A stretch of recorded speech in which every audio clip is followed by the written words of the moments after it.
Monica Tumusime kurwo mu Rubushenyi Shaka Municipality Entrepreneurs Emyoga Sacco nagira ngo habo kugira ngo umwanya guye gufunzire akatandukana miliyoni 2 zonka kuhinga ubutuzi umuranga gwa Museveni kandi nikunda mu movement amunonga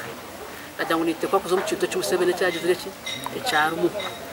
nazo myoga bandonda nabace ya pasoni nagaka nazo mu rugege so kunda kuraje mu myoga nashanga yo imyoga minji ukanya nari ngo ni umwanya gwanje muce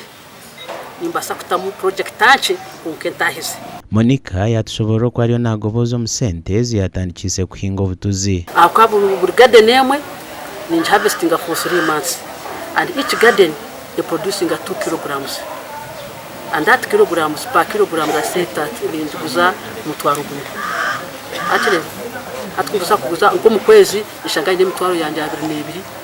kiza kweze mezi yanje 3 nengahi ishanganye n'inahi aho costs ishanganye miliyoni yanje net. Tumusime nagira ngo butuze nabusa bunywanka cyayi kandi gucimuhwerire kugira amagara marungi na shukari waje ngo none butuzi ko nabe ni biso butuzi natandika kunywa kati daily atahabu by diabetes I don't have diabetes now.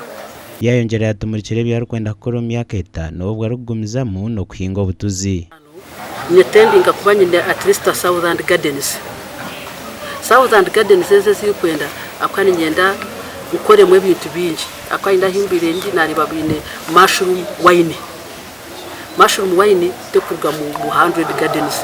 yenda mu gardens yasima government yo kurabiro microfinance support center habwo kubahereza mishomo bakego kubasa kugoboza mu sente zemyoga bakabasa kwetungura